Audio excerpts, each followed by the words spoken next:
Greetings, welcome to Austin, Texas Gardening. My name's Matthew Wattrich, and today I'm going to be doing my backyard garden tour for the month of May 2022. If you're new to the channel, I'm, as the channel name suggests, located in a suburb city right outside of Austin, Texas. The city I live in is called Manor, and so that's in Zone 8B.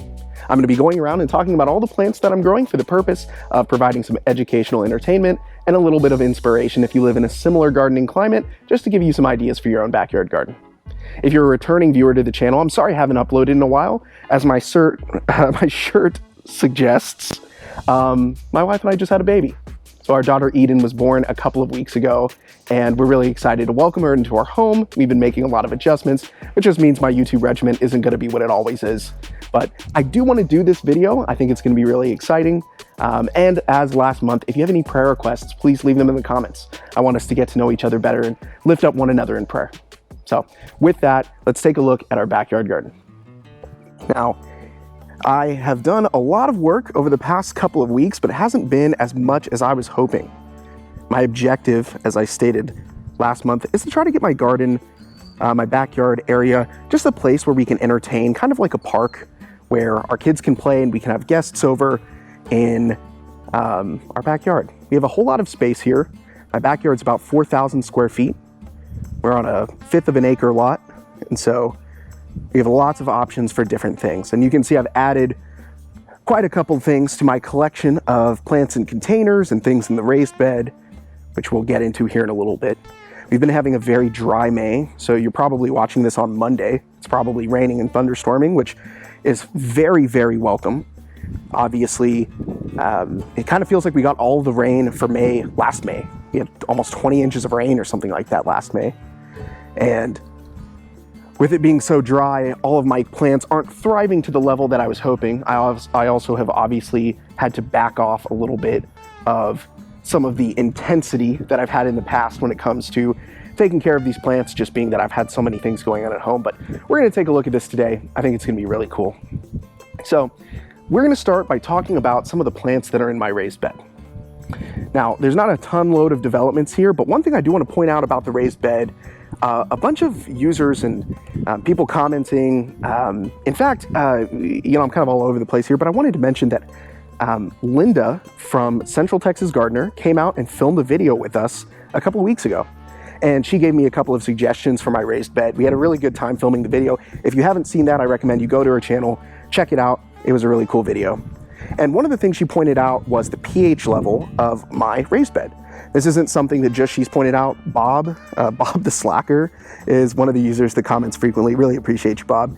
He's pointed this out several times, that some of the color of, for example, like these bean sprouts being like wilted on the ends, or like this tomato plant having these like wilted leaves on the ends, is an indicator that I might be lacking some acidity in my raised bed. So one of the things that I did, and I neglected to bring out my liquid seaweed to explain what product I'm using, but I'll kind of put a picture over this when I'm editing. I'm using a product called liquid seaweed to fertilize my raised bed. It's obviously heavily acidic, and I've gone through and fertilized everything just starting last week, so there hasn't been a ton of change. But I also pulled up my tomato plants that I started from seed, which are still really tiny, and just planted them a little bit further down so they can establish a more robust root system. That was about a month or two ago. And so this is an eggplant plant that I planted, that's a mouthful, back in like February, March from a seed, and it's just now starting to take off. It's exciting. And this here is a whole bunch of cucumber. Now, there is like one cucumber growing on here, kind of low, and it's not developing in the way that I was super hoping. These plants, I wanted them to climb this trellis, and they are just not wanting to cooperate with me. I'm not sure what the best way is to go about this. They might also be bunched up a little close together. And I know this looks like a ton, but this is only, oh, that's actually 2 right there. This is only like 7 sprouts, 7 seeds creating these vines. And maybe I need to thin this out a little bit more. But on the other side, I have an identical cucumber lattice over there. We've got a better setup over there, so I'm excited to take a look at that. I'm surprised that my tomatoes are still doing so well, because Typically, these are beefsteak tomatoes. They're not supposed to germinate if the daytime temperature goes above 90, and it's been 90 for weeks. We harvested about 7 pounds of tomato from them recently, and I'm shocked to see how much more growth there is here in terms of fruit. I'm seeing maybe like a dozen odd tomatoes here, weighing down the plant once again. And you know, I have this one tomato that I've just left on the vine. It needs to be, yeah, this is what happens if you leave them on too long. It gets kind of gross. But as for everything else, it's coming along really well. And I'm hoping to leave these out here probably until early June, and then we'll do another harvest. This tomato plant is doing awesome. As you can tell from the end of its leaves, there's a little bit of yellow here, a little bit of brown discoloration, but it's nothing significant. So this plant is the one that's really suffering a bit more, and I'm hoping that seaweed fertilizer treatment will improve things, but time will tell. Another issue I've had is that I've got fire ants trying to invade my raised bed. And typically what I do when I have fire ants is just get a bunch of boiling water and kill them. But I had to use some orange oil lately. Obviously, the strawberry plant isn't doing so well now that we're in the 90s, which is okay. I'm gonna keep watering it and try to keep these 3 plants alive until the fall when we should get another crop.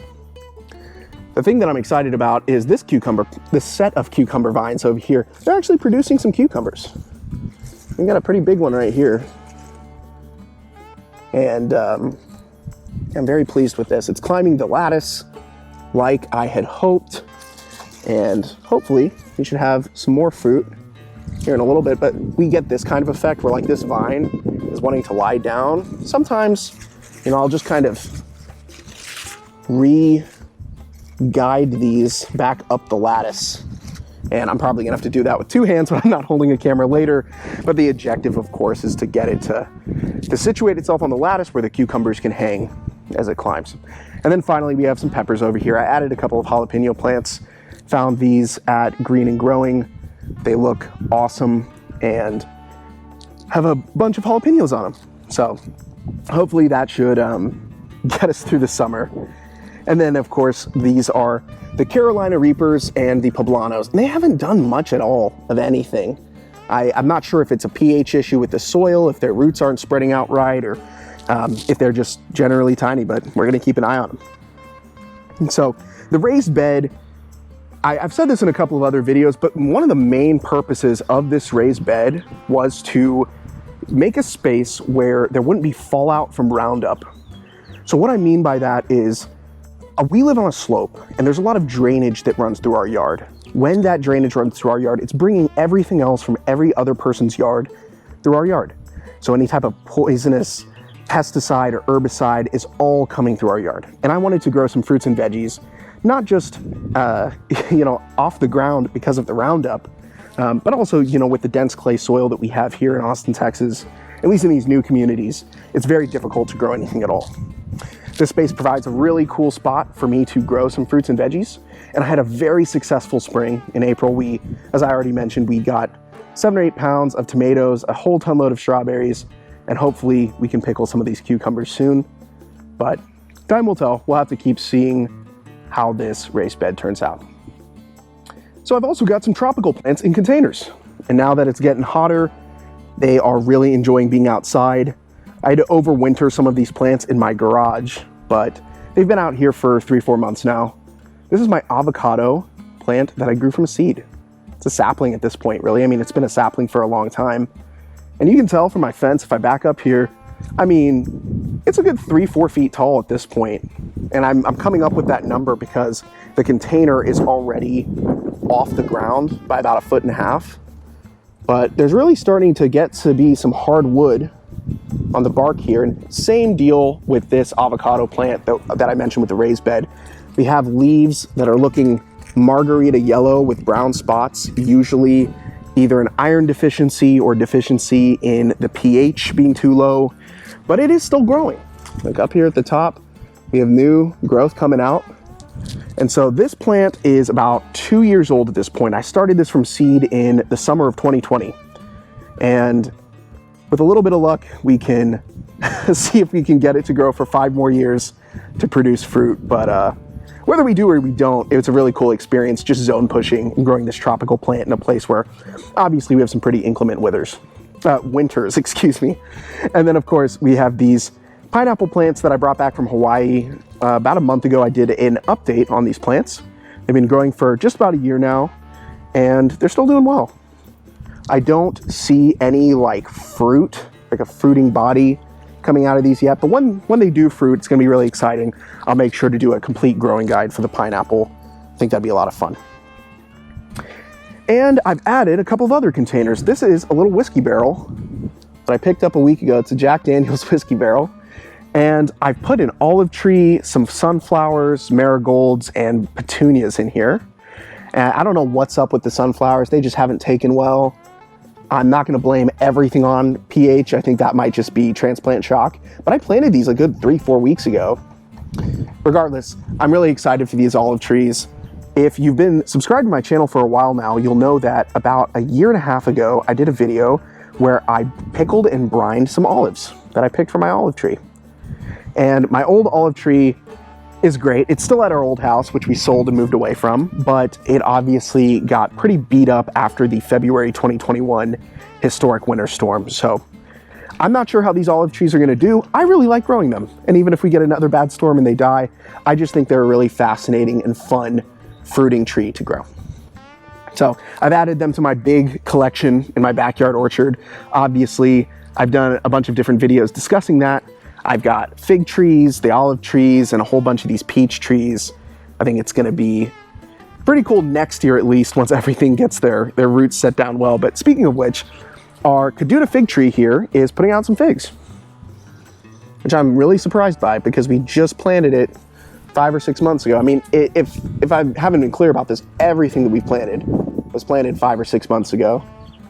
And so, obviously, same deal. It's got curling leaves, margarita yellow discoloration. I'm not sure if that's a result of just the dense clay soil here and the fig tree struggling to put out its roots, or if that's a lack of water. It's kind of hard to say, but we're gonna keep doing our best to care for this tree and hopefully it will adapt to the space that it's in over the coming months. So I don't want to skip too far ahead because I'm trying to talk about plants and containers. I obviously have the whiskey barrel, the pineapples, and then these are all my roommate's plants. She has a whole bunch of flowering plants in containers, petunias, succulents, and all sorts of things. There's some herbs, marigolds, etc. But I've also added a couple of plants in containers over here myself, and not all of them are doing awesome. These are our blackberries, which I took out of the raised bed. They used to be in the raised bed, and put them in a container because I just didn't want them spreading out throughout the raised bed too much. I thought that would be unpleasant. Obviously, they're covered in thorns. So I've also got this big container that I filled up with sunflowers. These looked amazing like 3 weeks ago, and I'm not gonna blame it on the pH, though I have treated them with the liquid seaweed. But you can see they're going to seed. I can just see the sunflower seeds in there. I'm not sure what type of sunflowers these are. Obviously, they're smaller ones than the ones I've planted. The one behind it is one of the ones I've planted from last year's gold sunflower. And you can see it's getting its first bulb there. Typically, these sunflowers are blooming, doing awesome in late May, but I can see it's not so much this year. Maybe that's because of the lack of water. Maybe that's because of something else. Obviously, we have another sunflower over here. I was gonna say, obviously, it's gonna rain a lot this coming week, so hopefully that helps them out a little bit. Obviously, I water a lot, but just with the weird drainage issues we have, I try to, keep the watering to a minimum. So I also got this container here that is full of one of my favorite flowering plants. This is called purslane. So the colorful red, or rather pink, orange, and yellow ones are purslane.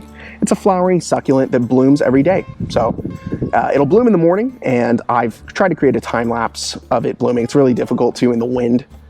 But once it gets a little hot, they will close up to, I guess, just protect themselves. And then the blue flowers here are something called, I think, plumbago. I've never heard that word said out loud before, so I might be mispronouncing it. But I just got this little assorted basket of flowers to add some color to our gardening space. And then these two suffering plants here. One of these is a pine cutting that my roommate got from WeWork, and I just decided to plant it and it's dying. So probably gonna have to put something in its place soon. And the other one, this is an avocado sapling and it looks like it's on its way out. I mean, I've had people mentioning for a long time there might be pH issues with the soil in this container. So I've treated it, but you know, we'll see what happens. And then I'm always going for symmetry here. So if I back up and don't kick that tree over, I've got an identical whiskey barrel, same setup, marigolds, petunias, sunflowers, olive tree, to mirror the setup that I have on the other side of the yard. It's very difficult to capture the symmetry because it's so wide. I mean, it's probably like 50 feet away, but I really like the way these whiskey barrels turned out. Hopefully they continue looking cool. With that, I have a whole bunch of fruit trees in the backyard, and I kind of got ahead of myself a moment ago talking about these fruit trees, but there's a whole bunch of issues that I'm dealing with. Now, I've said this on a number of occasions, but gardening is really dirty and difficult work. Growing these fruit trees is not as easy as just sticking these in the ground, watering them regularly, and collecting fruit. One of the huge problems that I'm facing right now is a drainage issue. So I made a YouTube video recently explaining how there's just really bad drainage in my backyard. Basically, the water stands in the dense clay soil, and I'm currently going through the process of digging out a drainage ditch. So this trench here that I'm digging, I'm planning on turning into a French drain. It's about 1 foot deep, and this wretched mud-filled space right now is full of like tadpoles. Like, I'm sure this would look crazy under a microscope.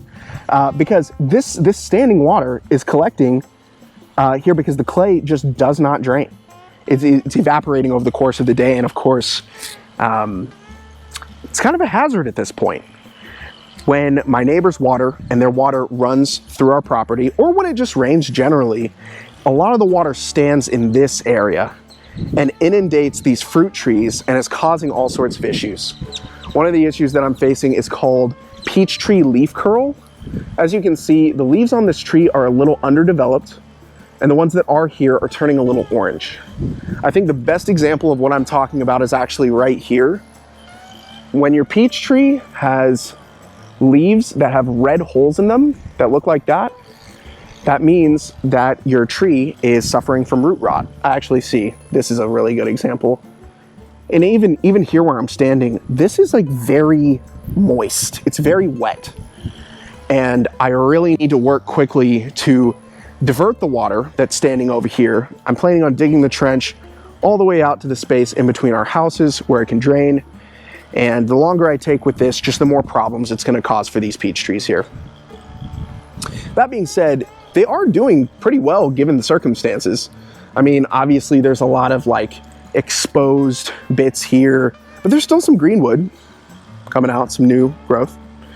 So I'll work as fast as I can, but obviously with the responsibilities of being a young father, it's not easy to devote hours and hours a day, apart from my full-time job, social responsibilities, and fatherly duties to gardening. But I do want to give it my best shot to finish this landscaping work. And of course, I don't own a truck, so like digging this out is incredibly difficult. You know, I don't have a place to dump it, so I have to like load it into my garbage can one load at a time. Realistically, I'm probably gonna need to just rent a Home Depot truck one day and just go ham on this, because I can't have this water sitting around forever. But the bougainvillea tree doesn't seem to mind it. This is a bougainvillea here. The pink, what looks like pink flowers are actually just petals. The real flowers on the bougainvillea are these white flowers there. And this plant attracts all sorts of hummingbirds, which is great because ultimately over the years, we're gonna want pollinators, especially next spring when the peach trees are blooming. And I don't know how this sunflower plant got into the same plot as this peach tree. I didn't plant that there. I mean, I planted some like kind of up by the fence and maybe it drifted from the rain. I don't think it's a big deal because sunflowers have a really robust root system.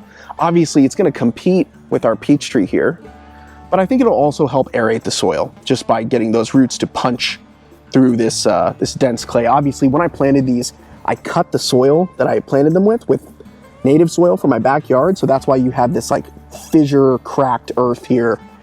And the peach tree's really taken to it, which I'm very pleased with. And so I kind of already talked about this fig tree, but just once again, if people are skipping around the video, this fig tree has some figs on it, just a couple.